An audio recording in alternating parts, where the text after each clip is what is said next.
Faqat uy sharoitida sosiska tayyorlab yeydiganlar uchun ayni muddao shu retseptdan tayyorlab ko'ring, maza qilib iste'mol qilasiz. Tovuq filesi, pishgan lavlagi va sabzi va piyozni solamiz. Tabga ko'ra tuz, murch solib, yaxshilab blender qilib maydalab olamiz.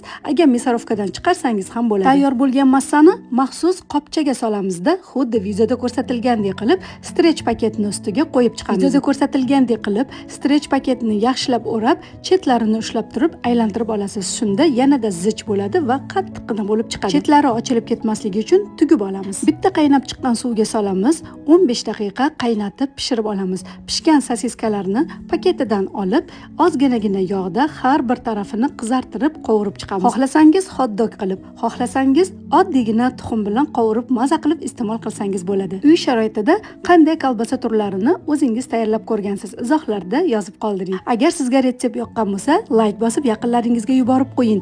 Sahifamga o'tsangiz bundan-da foydali, mazali retseptlarni topasiz. Ha, aytgancha, agar ishtahangiz ochilsa, Robiyangiznikiga mehmonga keling.